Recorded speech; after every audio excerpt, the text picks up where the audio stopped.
Hello, America. It is party time, Mom. Welcome to another episode of the Chad Prather Show, bringing you news from the mothership, which is Studio 22. The puppet master himself, Mark, is driving this vehicle into the nether regions. At the helm as well, the co-pilot Candice, the queen of the Ethiopians, looking quite stunning today with her crown of pearls. Her pearls. There behind her, you see live footage of Herbert the silent deer making the same face of shock that he made when the truck hit him. Oh, kids, it is good to be with you again today. Good to be in America. Hot news, Natalie, proving once again that all conservative women look better than you crazy libs. That's a fact. That is a fact. Are you going to do this the whole time? No, I'm not. Okay. Actually, I'm not going to do it. You sound good, though. You sound good. Hello, America. This is the news. I'm excited. I am. I'm going on the road tomorrow. I'm going to be in Richmond, Texas, hanging out with my buddy Cooper Wade. Don't even have a show. Just don't even have a show. But I'm trekking. We're headed down there. We're going to be in Corpus Christi with the Deplorable Choir on Saturday night. Fantastic group of girls. Two sisters. I don't know if we can call two sisters a group. Sure. But whatever. I feel like my microphone is a little low. We're going to have fun. Corpus Christi Saturday night at the American Bank Center. Then Sunday night, we're going to kick it off again with Cooper Wade, myself. Going to be rocking and rolling. Tomball, Texas. That's kind of near my old stomping grounds. It is. Yeah. Think we can find some of your old meth? Yeah. All up in Conroe. Something's bothering me, though, even though I feel good. You know what it is? It's this, I'm blowing snot out of my nose. It's this war on masculinity. I've been thinking about this for the last 18 hours. What I saw this thing, and I don't know if it's true or not. There's a graphic out there that shows men in the 40s and 50s, and then it shows men in the 60s and 70s, and then it shows men in the 80s and 90s, and then men in the 2000s, and how they were big, burly guys, in the 40s and 50s, and then they started getting smaller and more effeminate. And really this rise of the beta male concept and the soy boy and all that. Now you have these very gender unidentifiable men that are out there wearing what they wear, and they're just scrawny. You know what I'm saying? That's exactly what you're seeing. And the theory is that something has been put in the water over the years, or the food. There's been like an additive, Candace, where it's effeminizing. It's kind of doing the opposite of effect of putting steroids in our chicken. You know what I'm saying? Right. And that's kind of what it's doing. It's effeminating our men. Do you think there's any validity to that conspiracy, Candace? You're our on point conspiracy theorist in the house. Right. I think that gets really close to the Alex Jones. They're putting something in the water, turning the frogs gay. But I do love a good frog that's gay. Yeah. I don't know, though. But it is a trend. It is a trend. And so it's reducing, according to this study, it's reducing the amount of testosterone that is in men. So they're not hairy anymore. There's no real sex drive. There's no, because there's this idea that masculinity is bad. You're married to a very masculine man, right? I am. You're surrounded by masculinity. Yes. There's nothing toxic about that. Not at all. I've always said that if it's toxic, it's not masculine. If it's masculine, it's not toxic. They're oxymorons. True masculinity is not toxic. I think what's toxic is the poison in the water that's turning these guys into beta males, skinny, scrawny people that can't, lift their own body weight on a bench press. Now, let me ask you this. Are you talking about more metrosexual, like not gay, not straight, like no, sexuality? they're still guys. They're still men. Okay, but they're more metro. Well, it's just look at their body shape. They're much more.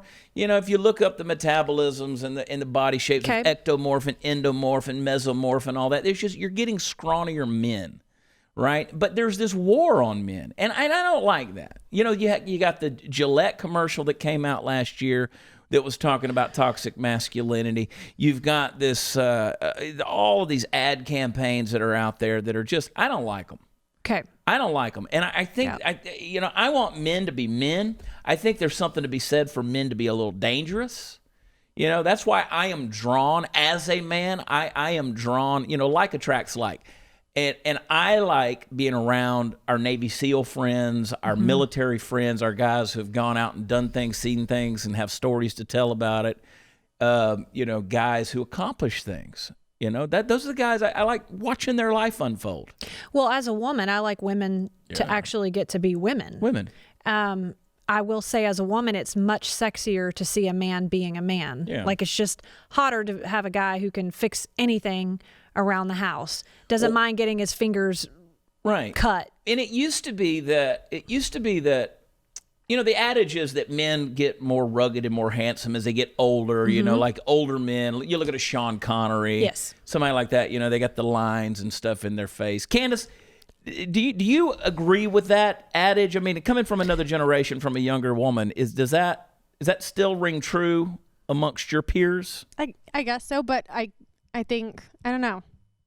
Well, now there's all the skin moisturizer, you know what I'm saying? There's the vanity that's out there that they have to have soft hands, and they got to fight the wrinkles. And there's all of these things, you know what I'm saying? Now, I'm not saying don't look good. You should look good.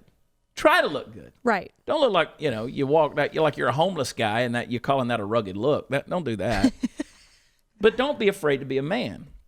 I don't know. Well, and you it's get like they're trying to penalized soften us for up. wanting to be a man. What's that? You get penalized these days for wanting to be. Yeah, it's automatically toxic. I think manly the man. country took a downturn when they started making skinny jeans for men. Yes. I was going to mention that. The mark of the beginning of the end. When the onstage jeans, the performer jeans, became everyday life for all men. Yeah. Like the men can't be skinny enough to fit in their skinny jeans. I definitely can't. I mean, if you fart in skinny jeans, it causes a man bun. It pops right out of the back of your head. Hey, if you want to have a man bun and you want to look good, and there's nothing wrong with looking good. I want to remind you that losing your hair sucks. You know what doesn't suck? Keeping your hair without leaving your couch. If you're losing your hair, you got to know Keeps. Keeps offers the generic versions of the only 2 FDA-approved hair loss products. That's the real deal, and the generic versions are going to save you a lot of money. It's simple. Just answer a few online questions, snap a couple of pictures of your hair, and a doctor's going to review everything and recommend the right FDA-approved treatment for you. Then it's shipped discreetly to your door. You're probably wondering, will it work? Well, a whopping 66% of men experience hair regrowth thanks to Keeps. Yes, losing your hair absolutely sucks. Let's do something about it. Here's the deal. I got you a deal at Keeps, KEEPS.com/loss. You can get your first order of Keeps hair loss treatment for 50% off. That's right, half off. Keeps.com/loss. Go get it right now. Let me show you what I do. Right here. Boom. I just put the hat on. Mm-hmm. Totally different person, Mark. Totally Manly. different person. People get mad at me when I take the hat off. So I just put it back on. Yep. There it is. Masculinity, man. I get made fun of so much for wearing the hat and playing pretend and cowboy. And that's just style, man. It's just what I grew up with, It's how I've lived my life. I'm 47 years old. I know who I am. I learned a long time ago to take the mask off. Friedrich Nietzsche said that if you wear 2 faces to the world for too long, you forget which one is real. And so years ago, I just said, I'm going to be me, and I don't care what anybody thinks about it.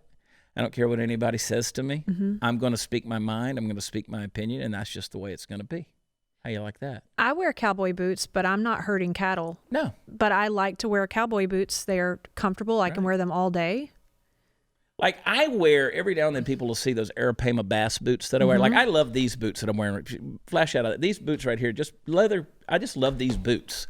I fell in love with these boots just because of the look of them, right? But I wear those Arapema bass boots a lot of times that they're not the toughest boots, and like they're just beat to hell and back. Yes. Because I do stuff in them. I saw actually comments do about that. Work. You know what I'm saying? Those boots aren't designed to do a lot of work, but they're comfortable, so I wear them, and that's what boots are for. But you know what's funny to me, and this is not advertisement for the Western lifestyle. There's nowhere on any of my social media stuff, Twitter, Instagram, there's no description of me that says I'm a cowboy. Okay, I've done cowboy shit, but I'm not a cowboy. Right. And there's that's the whole deal. I own cows, Yes. I have horses. Right. So technically, I'm a boy that owns cows. So I'm a cowboy. Yeah. But I'm not out there these days palpating those cows and shoeing those horses. I have people who do those things. But you have. But I have done them. Yes, I have done them. For probably most of your life. Yes, for a lot of it. I've done a lot of those things. And I still will do those things, right? But I catch hell just for being me. And so the reason I'm saying all this stuff is to the listener and to the watcher, be you. Be you. That's why, I used to have a license plate that said, I be I, you be you. And I love that because that's the philosophy of life. You got to be yourself. Yeah. And to take away your identity as a man or even as a woman. I was seeing this video yesterday, Candace. It was happening in London where these people they had these grief spots out on the street. Can we get that clip and play it? Can we pull that thing, you think?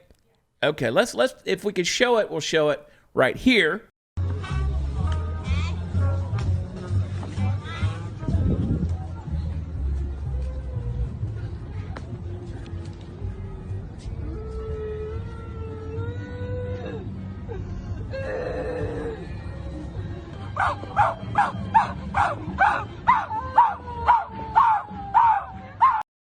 That's ludicrous. These people are just on the street crying and grieving and just barking like dogs because, if I ever caught one of my kids doing that, I would snatch a knot in their ass so fast that they would have something to grieve about for the next 6 months. You better stop that or I'm going to give you something to cry about. I'm going to give you something to cry about, kid. I don't know, man. How many times did you hear that growing up? Because I sure did. Oh, yeah. My dad didn't even give me a warning. He just snatched me up. Oh, yeah. Sometimes my arm hurt worse than my butt because he just pulled me down the hallway with my arm, My dad he's a tough dude. We're coming up on the 2nd anniversary of his death. And, there's not a day that goes by I don't miss my dad. And my dad beat my ass. He beat my ass, and I'm so glad that he did. I can remember certain times, not a lot, not all the time, but when I needed it, he gave it to me. And I remember not only, get this, folks, I remember not only when he disciplined me, but I remember why he disciplined me. And I remember the effects of it afterwards. And there were things that I didn't do because of his discipline. He kept me alive. Yeah. He kept me alive, honest to God. I lived with a love but a reverence for my father because my father was a man's man. He really was. He wasn't afraid to discipline. Sometimes, I don't know how you are, or I don't know how Joseph is, but sometimes, I feel guilty to discipline my kids because I know my kids are good kids. And you get on to them and you're like, gosh, should I have gone that hard with them? Should I have done that? And then you're like, but you have to discipline. There are certain things because your kids aren't your buddies. Nope. I did that last night. I had a tough night with one of ours. Yeah? It was tough. It's hard. I had to light her up. Yeah. But I did. I remember somebody that I know, they had a kid and he went in, he took his kid. The kid is actually my age, so it was their dad. Took him. The mom was going, you need to spank him. You need to spank him. Took him in the bathroom, took his belt off, and he says, now I'm going to hit this tub as hard as I can, and I want you to scream every time. And so he spanked the tub. And it sounded like he was murdering the kid because he didn't want to spank him, but the mom was so beat him. Well, why didn't she? That's Okay. back in the day when you gave it to daddy to do. My mama did it. And my mom just hauled off to go to smacking you. It's party time, Mom. But by and large, she did that more with my brothers than she did with me, and it was well-deserved. Well, I was a single mom. Yeah. My mom was single mom. I didn't have a man in the house, but she would tell me, I'm not going to count to 3 because my word should have been enough in the first place. Yeah. So if I tell you once and you don't do it, I'm going to bust your ass. Yeah. See, I always have never believed in that count to 3 thing. Yeah. No, I'm going to tell you. That's right. And you're going to do it. So there is you talk about, there is a healthy reverence that's supposed to be there. Call it a fear or whatever. But my dad had a look. He had a look, Yeah. And I could hear him grunt every now and then. My dad, he real short fuse. He didn't put up with it. He didn't tolerate fools. You know what I'm saying? My brother Pete, smarted off to my mother when he was 15 years old. My dad put his head through the wall. Oh, gosh. And thank God he missed the studs. It went through the sheetrock, and then he left the hole there in the laundry room for another 4.5, 5 years as a reminder. You don't smart off to my mother, right? But he learned a lesson from that. And was that extreme? Yeah. But you just didn't mess around with my dad. Yeah. I mean, he was Leroy Brown. You just didn't mess with him. Mm-hmm. And that's just the way it goes, man. And people look at that now and they're like, oh, that's toxic, that's abusive. And it's like, okay.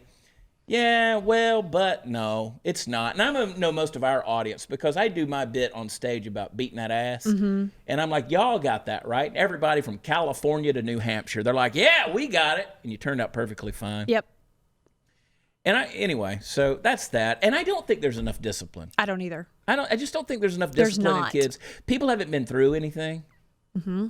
Discipline is profitable. The Bible says that. It says, right. Discipline is profitable for you because, one, it's a proof that you're loved, right? The Bible says that God disciplines those whom he loves, and so do parents. If I love you, I'm not going to let you continue on a path of destruction. Correct. That's the thing. So, we talked about getting into the headlines, but this has just been on my heart, and I have this platform, and I'm going to use it. I just want to get it off my chest today because I'm seeing all these things that I don't like that are trends, and they're poisoning our country. They're poisoning our culture. For instance, this just happened, and many of you have seen this now viral video of a student at the University of Virginia. Take a look at this video right here, and let's talk about it. Public service announcement. Excuse me. If y'all didn't know, this is the MSC, and frankly, there's just too many white people in here, and this is a space for people of color. So just be really cognizant of the space that you're taking up because it does make some of us POCs uncomfortable when we see too many white people in here. It's only been open for 4 days, and frankly, there's the whole university for a lot of y'all to be at, and there's very few spaces for us. So keep that in mind. Thank you.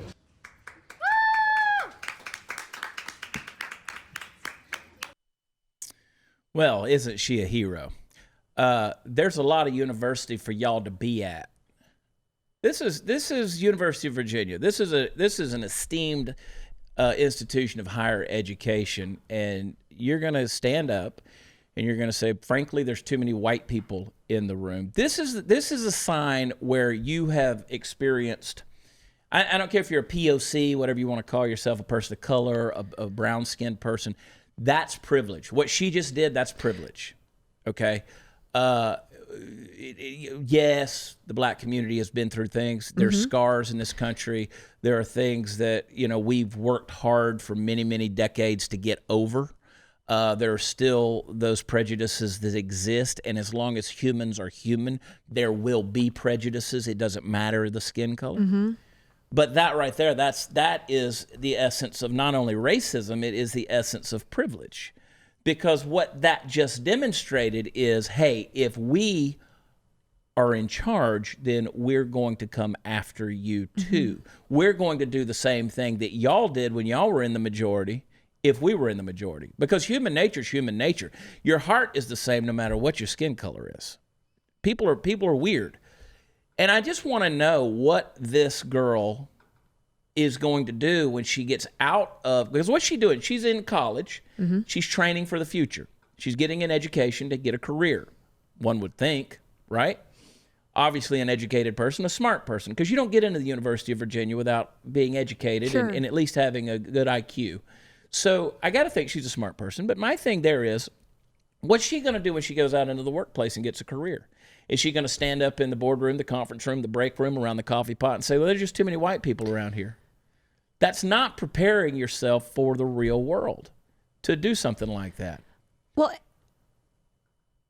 and where she had mentioned there's plenty of other places for the white people to go that they can't. So help me understand in Virginia or at this university where black people are not allowed to go. Well, it's not exactly what she said. She just said there's plenty of other places for y'all to be at. That's what she said, which is bad English, bad grammar, but still.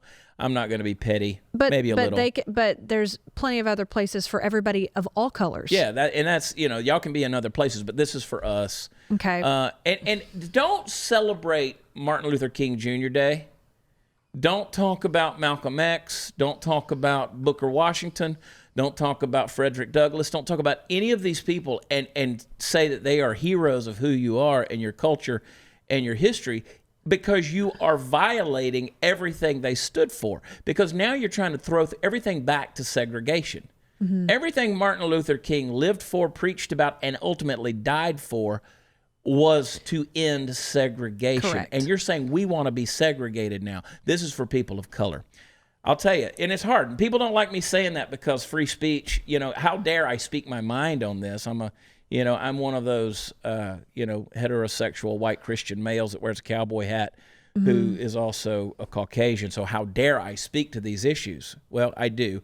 And a lot of times I get blocked on many social media platforms because of it. But I got a solution for you guys. Conservative voices, as you know, like me, are being silenced every day by left-wing tech companies who are profiting off of exploiting your privacy, and then they silence your voice when you say something they don't agree with, which happens all the time. And more, our most sacred right, which is the right to speak freely, has come under assault in places that were designed for us to share our opinions freely. I'm sick of it.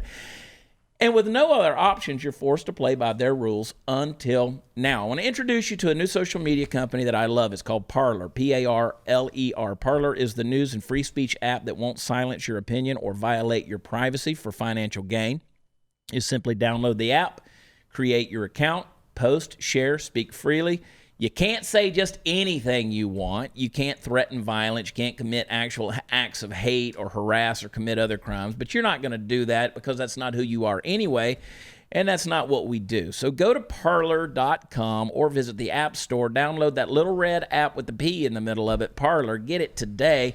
I'm on Parler, and you can follow me at WatchChad. That's Parler.com, and go get it on the App Store. Parler, get news, speak free. So I watched that video clip, and it's just the audacity of it. And again, for me, is just you're throwing it back to segregation. Well, again, because if you flip-flop that, and that was a white person that said, there's too many black people in here in our safe space. Yeah. And that's exactly what I tweeted when I saw it. Okay. I tweeted, I shared the video on my Twitter account at WatchChad, and I said, hey, there's too many black, and I said it first person. There's too many black people in here, and this is a space for white people. This belongs to us, so we're not comfortable with black people being in here. I mean, you see how cringeworthy that is to say that? You wouldn't stand up and do that. No. I wouldn't stand up and do that. No. So that's a privilege thing. That's a privilege. She should have been educated better than that. She should have been taught better. She should have been disciplined in that regard. And I'm not saying because she's a black woman. I'm just saying because of the logic and the rhetoric coming out of her mouth. Right. I heard somebody the other day that was talking about, it was Mindy Robinson, our friend out in California. Mindy's been in like 180 different movies, and she's so funny. She's so smart, too. She disarms people because of how she looks and how she sounds when she speaks, and I just love her. She's one of my besties, and she put a thing on there. She said, why are we sitting here listening to what celebrities say when they're, she posted pictures of different ones tattooing their faces and stuff like that, like Chris Brown had a baby shoe on his cheek. She's like, why do we care what their opinions are when they're doing stuff like this to themselves? And people came at her and they said, well, why are you coming at, you don't want to listen to black people? And she said, she never said anything about black people. She just posted a picture of Chris Brown with a baby shoe on his face. And it's like, why are you listening to the logic? So stop making everything about race. People are sick of it. They are absolutely sick of it. And you know how I can prove it? This coronavirus thing. Ugh. This coronavirus thing, and it's in the headlines. The World Health Organization, WHO, the WHO? World Health Organization has said that it's worse than terrorism. It's a threat bigger than terrorism right now. And the cover-ups, no question about it in my mind, from what I've seen and read and studied and the videos and the pictures I've seen, it's a massive cover-up on the part of the Chinese government. Massive. They've released this thing, and it's Pandora's box. That's what I saw on the news last night. I was talking to a chief researcher at The Blaze, Jason Buttrell, a little while ago, and we were comparing some notes. Candace, this is crazy. Jason's found video. Like they pan over and there's all these people. You know how you have a waiting room with all the little chairs that are stuck together? Right. They had body bags of people just stacked up on those. and then people sitting next to them waiting to see the doctor. What? Yeah. I haven't seen that. Yeah. It's crazy. I mean, it's many times worse than what they're saying. I mean, they're in, Party Foul Steve's always talking about, well, when they start burning the bodies, they're burning the bodies. They're incinerating the bodies. They're putting them in incinerators and they're cremating the bodies. That's exactly what they're doing. There's video of people being welded into their homes. You got that cruise ship that has gone literally all over the Pacific Ocean and the Sea of Japan and cannot dock anywhere. That thing's gone all the way down to Vietnam. It's gone to Thailand. It's gone to Japan. I mean, they get out. Like, have you ever seen the animated graphic of where all the boats been and they're just drawing it? It's like Gilligan's Island. Yeah. I mean, these people are, like, if I saw land, I would jump and swim. Yes. And I'm not making light of this because I have not at all. I have this feeling in my deep place that this ship thing is going to end badly. Like, it's going to end really badly. Like this is not going to be good. People are going to die. People who shouldn't die are going to die. Correct. That's my fear, because this coronavirus thing has blown up in such a way that they won't even let people off the boat. And now it's the COVID-19 virus is what they're calling it. So, yeah, they say in China it's killed just over 1,100 people. By the estimates that we're finding, it's way more than that. Way more than that. They're hiding it, dragging people out, putting them in the cages in the back of trucks, hauling them off. It's crazy. And the reason I brought that up at this time is because that doesn't discriminate.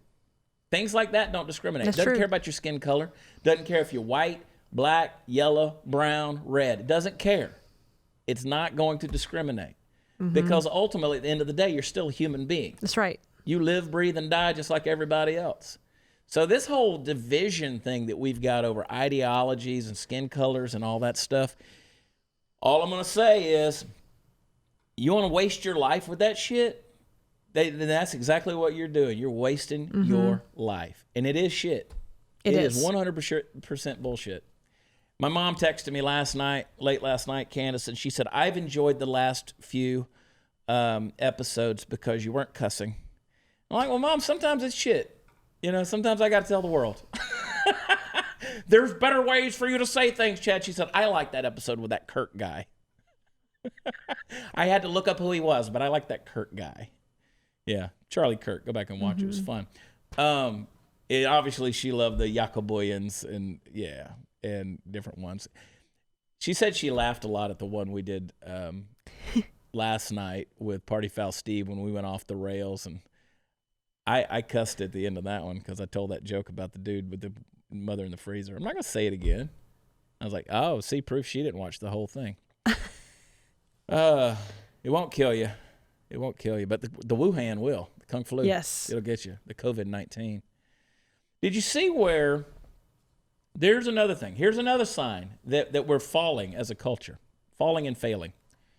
Pennsylvania police were called after a kindergartner with Down syndrome made a gun sign and tells the teacher, I shoot you. Now, this is crazy. This is nonsense. I understand that they have to report threats, but do you really feel threatened by a kindergartner with Down syndrome who is mimicking something obviously they've seen somewhere and don't understand? The police had to come, had to file a report, take a name. They said, well, we're not going to release anything because there's no criminal record. I should think not. Right? Candace? I mean, I should think not. That's being said by kindergartners who don't have Down syndrome here in Texas every day. I mean, I have a child who got expelled from preschool. Expelled, not sent home for the day, can't come back tomorrow because he would throw chairs. I mean, like, he would get brutal. Like, his sense of injustice was so strong that, like, he would like, you know what? I'm tearing this place down. I'm burning this MRF to the ground. Y'all don't understand. In all my 4 years. And, like, he was 100%, like, that's how strong his sense of justice is. Got it. Like, no, this is wrong. This is an injustice. I'm tearing it down, y'all. And that's the way he was. You know what? I'm leaving. He'd try to hit the door.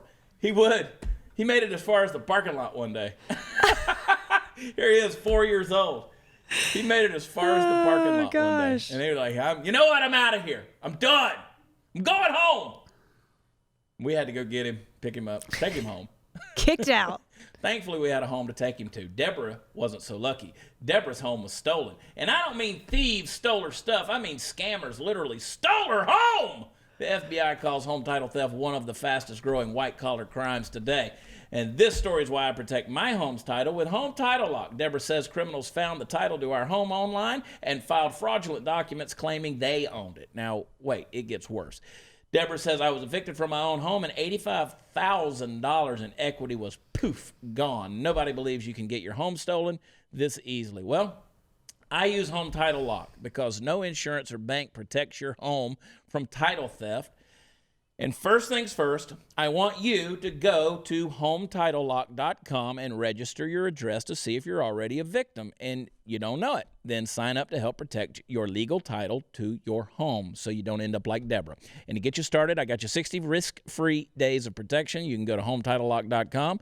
That is HomeTitleLock.com. Don't miss out.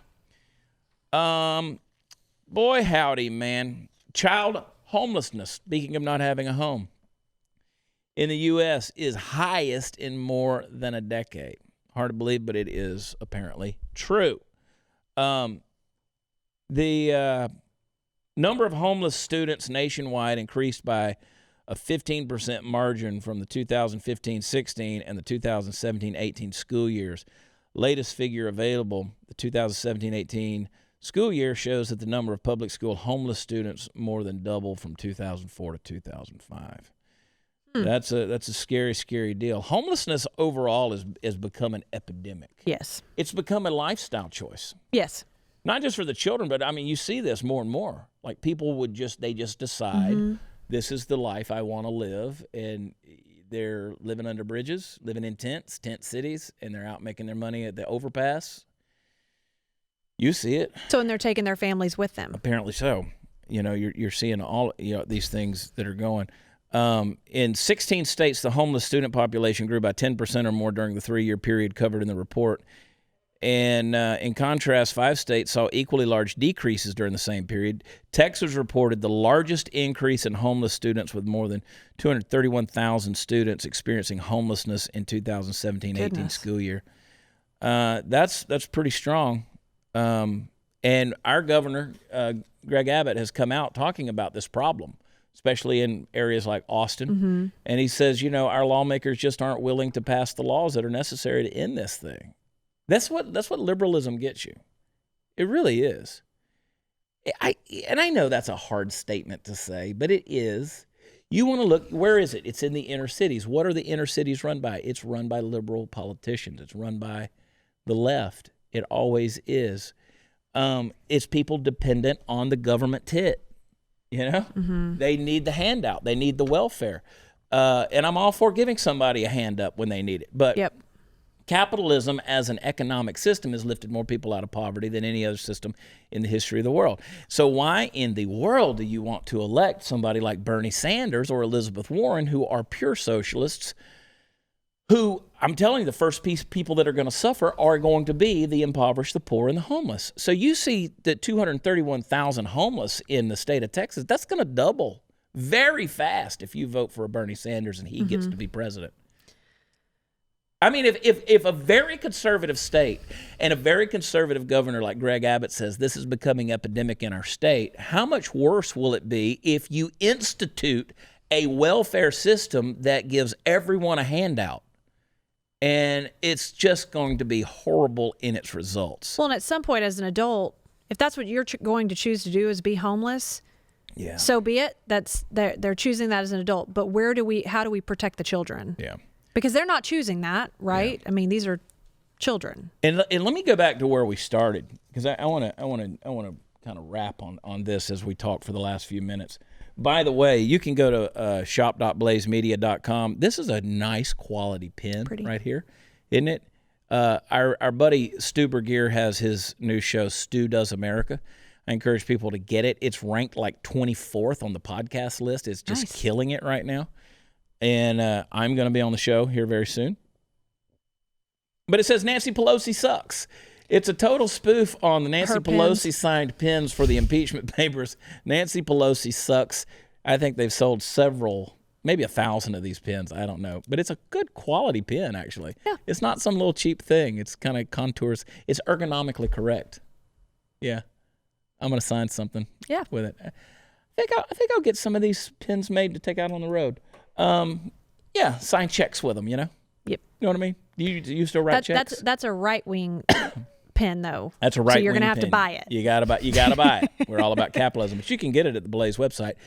I want to end on this note as we kind of wrap a little bit. And we got a few more minutes, so don't tune out on me. This is where we're going to draw the string. It all comes back down to men.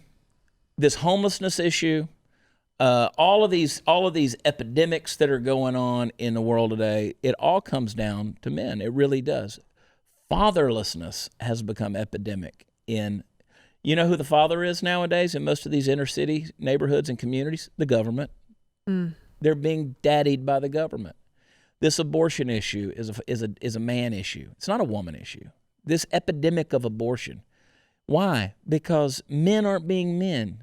Hey, you know what? It takes a man to get a woman pregnant. Right? Don't do that. Look at there. I just solved the epidemic of abortion in this country, Mark. I just solved the problem. Men, don't knock women up. There it is. And we put it on the women and say, well, she should keep her legs closed. Well, why don't men use some self-control and some self-restraint? Well, we can't expect men to do that. They're like animals. Really? Really? That's what we're going to relegate ourselves to? We're going to devolution down to animals? It's a bad thing. I mean, you know what I'm saying? And then what happens is women will go get an abortion. You know why? Because they know they're going to have to raise that child on their own many times, right? Because dad's not going to be involved. Look at the African-American community. 75% of the homes don't have a dad in there. It's a bad thing. Look at it. You said yourself, a fatherless home. You know? It's just a problematic thing. So I'm encouraging men in this episode, don't apologize for being men. And I'll say to you weak-ass little mamby-pamby internet trolls that just have no sense of self-significance or self-worth in your masculinity, who feel the need to get online and go to one of our friends like Sarah Gonzalez, and he did it this morning and said, Sarah Gonzalez needs to just eat a bullet. You need to get a life. I mean, seriously, grow up and get a life. And stop being a weakling. Stop being a wuss. You need to go to the Chad Prather School of what every boy needs to know about being a man. And you can enroll for just $19.95 a month and visit watchchad.com. We will make sure that your masculinity remains intact. It's true. Yeah. We don't turn boys into men anymore. We don't. That's all I know about that. I like that. Yeah. And I will also take that one step further and remind everybody it is okay for a man to open the door for a lady. Yes, always do it, even if she doesn't want it. No, yeah, it's great. When I get on an airplane and I see a woman if I'm close by and I see her put her overhead bag over, I'm going to help her. She can cuss me out. She can tell me, I got it. Yeah. You know what I'm going to do? But you offer. You know what I'm going to do? If she's struggling to put it up there, and I see that from time to time, she goes, and it's heavy, I'm going to put my hand on the bottom of it, and I'm just going to kind of guide it in there. I don't need any fanfare. I'm not going to tell her. I'm just going to do it. And if she's, I got it, I'm still going to do it. Right. I'm not going to be mean about it. I'm just going to do it. My hand's already there. I don't ask permission to help you. You know? I mean, appreciate that. Prayer, and by the way, men, prayer works. Prayer, I believe in prayer as a man. Like there was a woman on the side of the road the other day. She was changing a tire. And as I drove past her, I prayed for her. And it was raining. I stole that from my buddy Jesse Kelly. He tweeted that the other day. That's a pretty good joke. I hate Jesse Kelly. God, he's a horrible human being. But no, be the man. Be strong enough to be weak. Be strong enough to be a servant. Be strong enough to be second. You know what I'm saying? Lead from the rear. I like that. Yeah. Don't be afraid to cry. Be a servant leader. Well, the older we get, it doesn't matter. You know, because our testosterone diminishes anyway. You just go get some pellets. Don't. Just get the shots. Good buddy of mine, he said, get the shots, don't get the pellets. I was thinking about getting the pellets. He said, get the shots. Okay. Yeah. I've heard it the other way as well. Yeah. I don't know. I have girlfriends that get the testosterone shots. Yeah. Mm-hmm. I know girls that have more testosterone than me. Yeah. Mine's so low. It's all good. The older you get, you know, it comes down. That thing that makes you, you know. We start getting the estrogen. That's why we get the bellies. Yeah, and we cry a little. You know, estrogen's what gives us the belly right here. Oh. Yeah, because our estrogen builds up. It's what makes girls' hips a little bigger. It makes our bellies bigger. That's why when our testosterone drops, we get the belly fat. I got lots of estrogen in my hips. No, girl. You know it. No, girl. You know. I'm still trying to figure out what that procedure was. Which one? The one you did. Oh. Or why. Anyway. I know. I don't know if it works. It's just fun. It's just, okay. I got vibrated on a lot. Come see us in Corpus Christi, Texas on Saturday night. That is this Saturday. Don't forget, guys, tomorrow is Valentine's Day, if you care about that sort of thing. I gave my wife her Valentine's gift yesterday. Do you have a love language?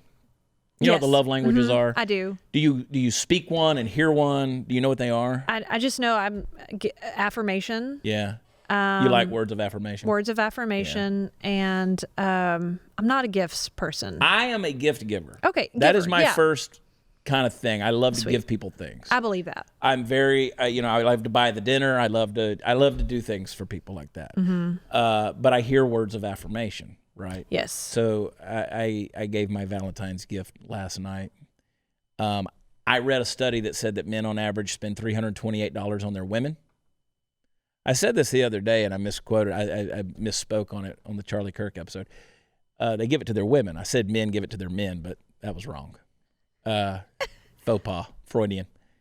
But yeah, that's the whole day. And then women on average spend $29 on their men. I spent far more than the $328. Was the gift you gave her what you showed me in a picture earlier? Mm-mm.